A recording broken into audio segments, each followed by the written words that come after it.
Capino si chiamava, a Brancaccia via nasciuto, era giavagliano.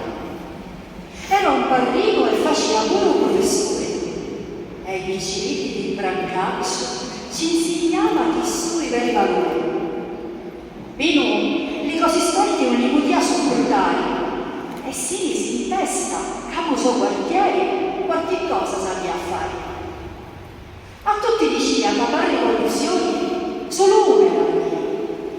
Che se ognuno qualche cosa facesse, bastasse picca e lo mondo canciasse. Giorno per giorno, ma così tu predicava. Ma c'era qualcuno che non lo sopportava.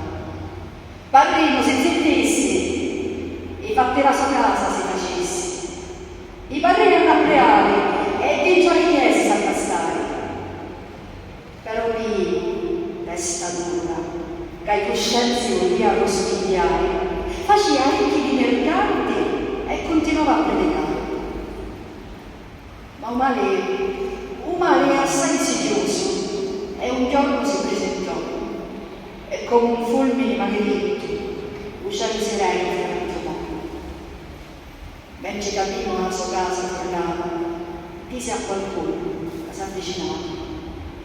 Si girò, lo tagliò e con voce assai fina ci disse: fratello, io ti aspettavo. Vai te lo vuoi, e Pino fu terra, il cuore tutto cose, e parsi persa la sorella. Fu lutto, paremo, fu lutto assai grande, ma ancora per pace da passare tanti. Beato oggi è Don Pino, motivo di gran vanto, e speravo che presto facesse pure